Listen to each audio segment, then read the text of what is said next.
You are listening to RudolfSteinerAudio.com.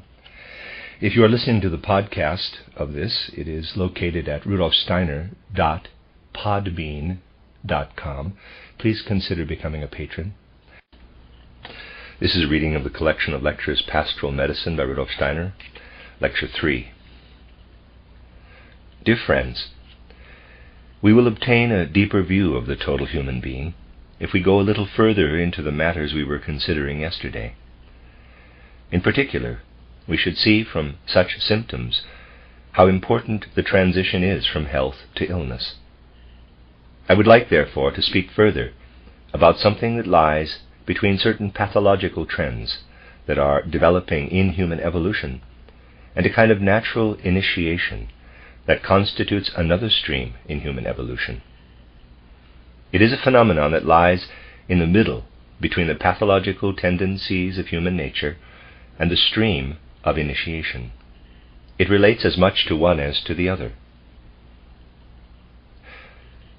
Typical of such a path of development are such personalities as the one I spoke of yesterday, Saint Teresa.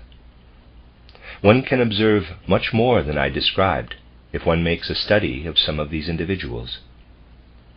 With them there is a kind of appearance of the spiritual world at the threshold of perception. Naturally, this is difficult to describe because the words one has to use to characterize these abnormal conditions do not have such meanings in our everyday speech, but I think you will understand. What appears at the threshold of perception is the first stage for such persons, and is called by them, quote, entrance into the first dwelling place of God, close quote. In the first stage, this is perceived only as a presence. These persons experience the presence of some spiritual being, but they have no precise vision of the being. If the experience comes to a definite conclusion, they have a clear feeling that the being was there with them. That is the first experience, an indefinite experience of a presence, of being together with some spiritual being. And as long as the persons are in this stage of their development, they are even annoyed when someone else tells them of his visions, because they think their own experience is much more inward, much more intimate, more genuine. This has been such a moving experience for them that they have the feeling, human beings are not allowed to see the supersensible world, but I have been given this vague experience of its reality. But then these persons reach a second stage, and they tell of actual shaped perceptions of the spiritual beings who were present. First, they tell of the feeling of being touched, of having spiritual hands laid upon them, even of their forehead being touched, or something similar, without yet having any visual experience. Then the condition is raised to vision that is like optical perception. It can be so enhanced that a person sees Jesus, for instance, standing before him as a real person. That is the usual second stage. It is a peculiar fact that persons advancing from the first to the second stage have only the vaguest feeling that earlier they had become angry when someone told them of his own experiences in this second stage. Memory does not clearly connect the two stages. The persons live very intensely in the respective single stages. The third stage that they experience is remarkable. Their description of it is highly colored in every detail. They tell how, when it comes upon them, they are seized by tremendous pain. And indeed it is obviously intense, for at these moments they can be heard groaning. Other reactions can be observed, such as occur with pain originating in the physical and etheric bodies. But the strange thing is that the persons want this pain. They want it because they regard it as natural that they should have it. They feel that they will only reach the subsequent experience properly if, first, they suffer this pain. Then they reach the stage where, within themselves, they transform the pain. And this is extraordinarily interesting, for actually the pain remains exactly the same, but now it is enhanced to a feeling of joy, of bliss. The experience is like this. The pain comes. Its objective condition is still there. But now the spiritual awareness goes further. If one were suddenly to pull the person out of his spiritual state, the person would feel the pain as a sick person feels pain. And indeed, the person does so when he returns from this highest stage of the experience.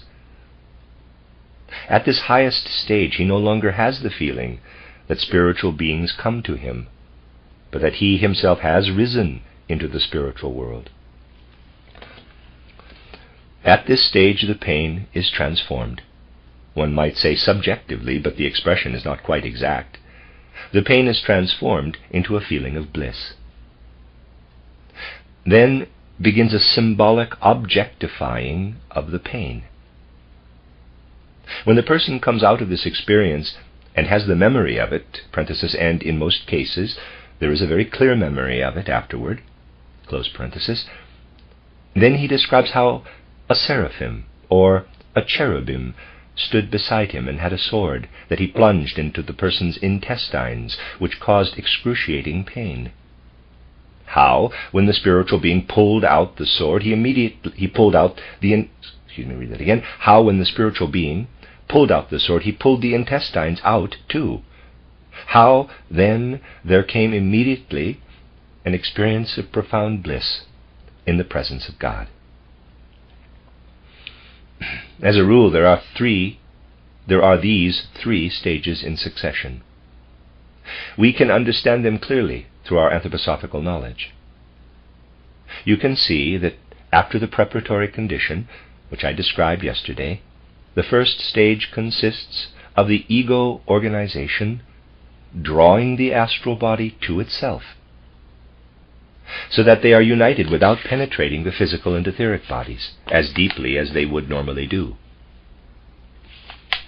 Something, therefore, that can never happen in ordinary consciousness is happening for such persons. In half-waking or quarter-waking or three-quarters waking condition, they have conscious experience in their ego organization and astral body, while at the same time experience in their etheric and physical bodies continues with a certain independence. Thus, parallel experiences are there. A spiritual experience in the ego organization and astral body, and at the same time a separate experience of the etheric and physical bodies. This is never the case in normal consciousness. There, all four members of the human being are bound closely together. In normal consciousness, there is no such thing as experiences of consciousness running parallel. In this experience I am describing, the person feels himself, knows himself in the most eminent sense to be entirely united with what he is experiencing. He knows this first of all, the inherent being one with the happening. When the astral body is drawn to the ego organization and experiences spiritual beings, the person experiences them as simply a presence, as something that is there.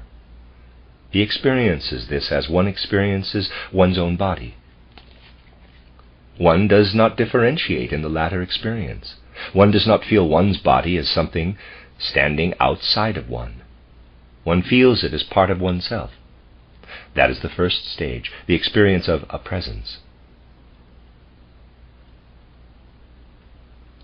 Now let us go to the second stage. First, the person has all kinds of feelings of being touched. Naturally, these can be confused very easily by ordinary pathology with familiar psychiatric symptoms, but they are not the same. Then they advance to actual visions. This is the stage where the ego organization and astral organization draw the etheric body out to be united with them. So again, there is a parallel experience. The ego organization, astral organization, and etheric body are all three together raised somewhat out of the physical body. and at the same time the physical body carries on its processes separately. Something special comes about through this situation. In ordinary life, when we see, we are stimulated by light from without, and we receive the stimulus into ourselves. It goes as far as the etheric body, and the etheric body creates the conscious experience. That is how it is, for example, with the eyes. When you see, the external stimulation occurs first in the ego. Then it penetrates the astral body and penetrates the etheric body. It is then the etheric body that communicates the whole conscious experience to you by pushing in every direction, in a certain sense, against the physical organization. The conscious experience lies in this pushing. That is the exact process. If presented in a diagram, it would look like this. There's a diagram. A stimulus is exerted. First it affects the ego. Then it goes to the astral body, then to the etheric body. In the etheric body it pushes into the physical body in every direction, to all sides. The physical body pushes back, and the pushing back, the repulsion by the physical body, is your actual I, EYE, experience. It is a constant play between the etheric body and the choroid and retina. What the etheric body does in the choroid and in the retina is what it appears to ordinary consciousness as optical experience. This happens similarly with every other sense perception.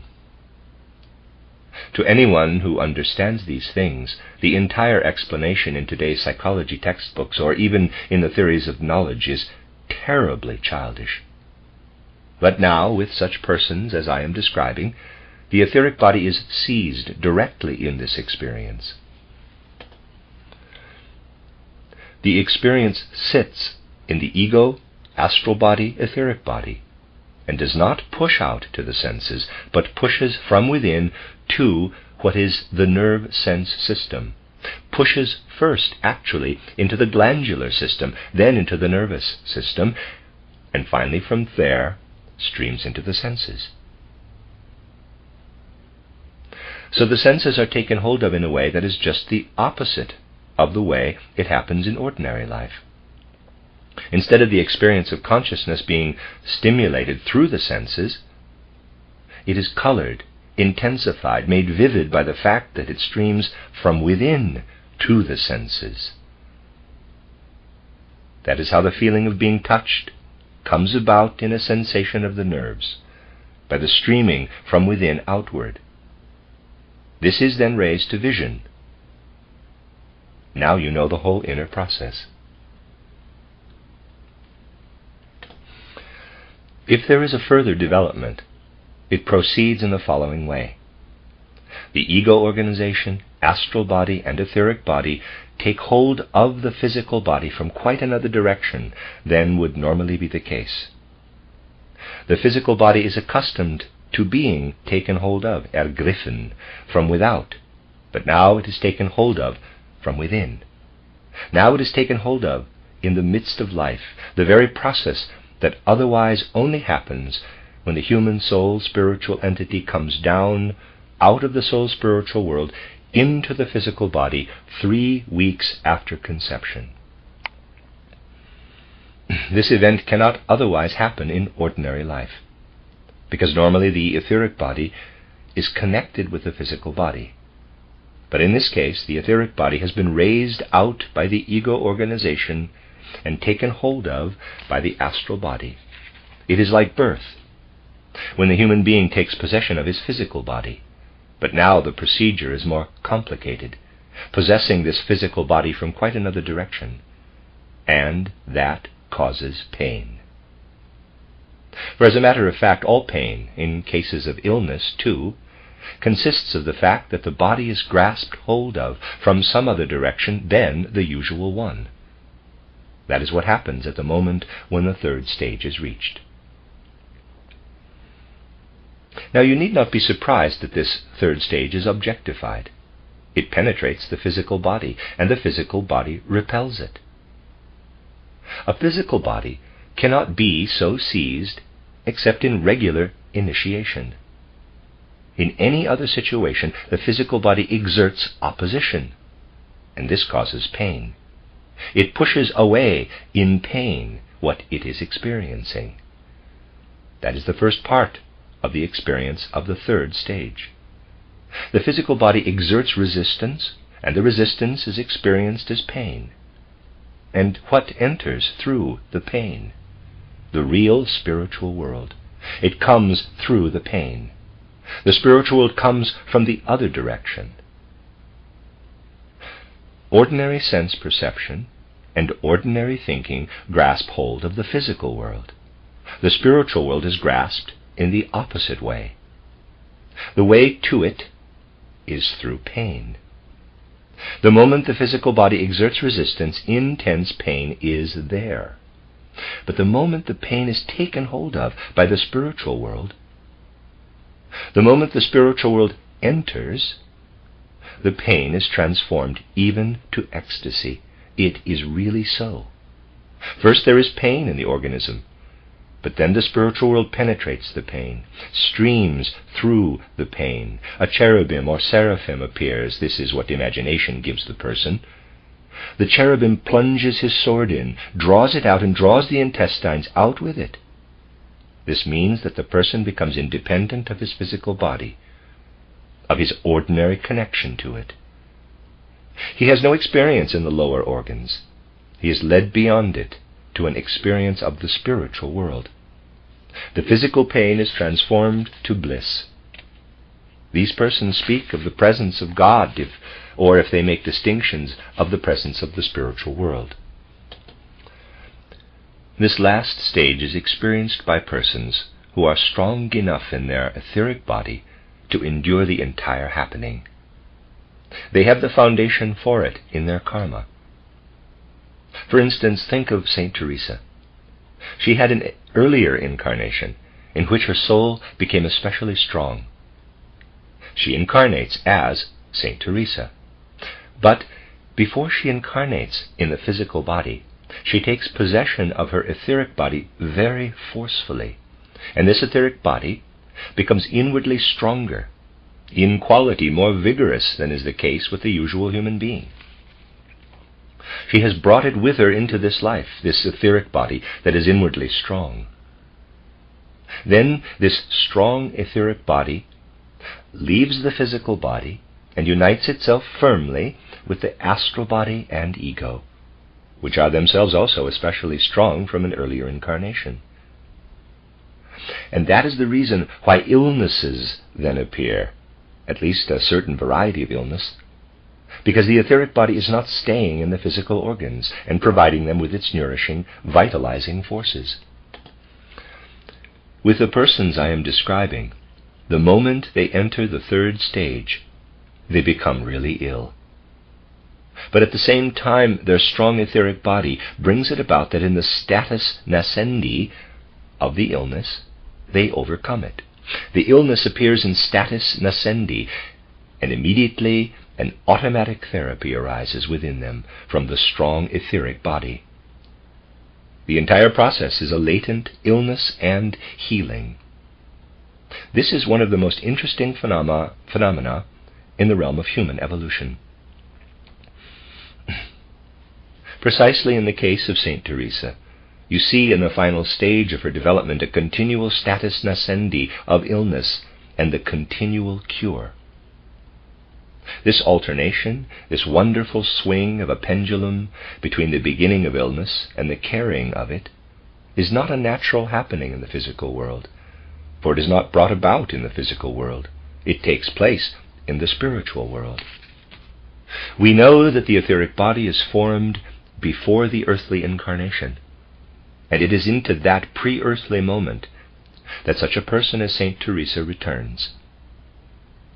When the pathological condition starts, when it is in status nascendi, she swings into the world where she was before birth, into the spiritual world. The pendulum swings between the physical body and the spiritual world. spiritual world, physical world, spiritual world, physical world, but experiencing the physical world as an exact opposite, such as normally a human being only experiences when he is just incarnating into it. This inner process of healing, this therapy coming from the cosmos, is so intense that its effect can spread to sick people who are in the neighborhood of such persons, if their illness lies somewhat in the same direction. In fact, the most wonderful cures can take place around such persons. Indeed, the influence can extend much further.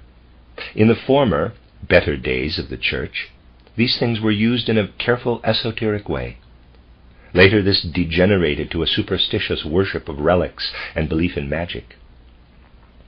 But it is a fact that in better times of religious evolution, vivid biographies of such persons, including their own imaginative descriptions, were given to the faithful, so that they could live through the experiences of such persons in their own imagination. And it could then happen, I won't say it always happened, but it could happen, that when a thoughtful pastor had the opportunity, he would simply put such a biography written so imaginatively into the hands of some individual in ordinary life whose illness was going in a certain direction. Perhaps also he strengthened the effect by his own words. And this was able to start curative processes. Directing the individual's mind to the life of such a saint could have a therapeutic effect. You can see that studies that go so deeply into the human being will always lead over from health to illness, but also into states of supersensible experience. If, therefore, you advise someone in some connection or other to do exercises to gain entrance into the supersensible world, the exercises must be so oriented that they strengthen the ego organization, astral body, and etheric body, so that such a path as I described, which was given to an individual simply through her karma, will in fact take its course properly. What takes place in initiation itself can be learned by studying these processes that border so closely on the pathological realm. Therefore, it is not unimportant if a physician takes the time to study the lives of such persons. He will find in them what can only be called a paradox, the healthy counterpart of a complex of pathological symptoms, which he is accustomed to meet here and there in everyday life. And for the physician, that is the most beneficial thing possible, to see the healthy counterpart of a pathological condition. That, more than anything else, will help him to make thoughtful, conscientious decisions about his therapy. If, in addition, he has some knowledge of the substance that can be used as remedy because of its affinity to certain etheric forces, forces that become active automatically in the self-healing of these abnormal persons, then he will know how St. Teresa's etheric body developed its forces when her illnesses appeared in status nascendi. And if he learns to know the healing power to be found in the piercing activity of antimony, then he will have learned the right therapy from nature herself. I would like to point out that in examining such experiences as these, one encounters a remarkable paradox. One sees illness from another side. One sees illness being treated not by man, but by spiritual beings. One kind of treatment is the kind human beings evolve. That is, treatment from the aspect of earth.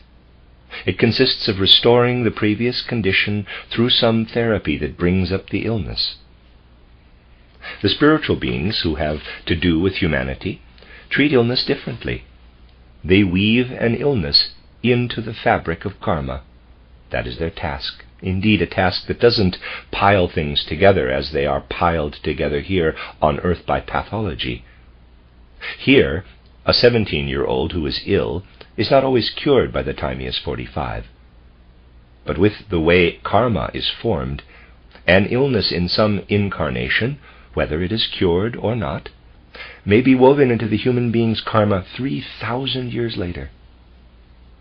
Time is measured quite differently in the spiritual world. But one learns very much from those developments in which, from a spiritual point of view, something can happen in the spiritual world and then can also stream down into the physical world. Take, for example, such a karma as I have been describing. Perhaps it is completely in the ordinary course of evolution in 3,000 years. Let me show by this line, there's a drawing, that something that happens to a person today is so shaped by spiritual beings that the other part belonging to it, the balance, the compensation, appears in 3,000 years' time. That is the normal course. You see, in ordinary life, people don't have a true knowledge of time. How do they think of it ordinarily? As a line running from past infinity through the present into the future. That is approximately how time is imagined.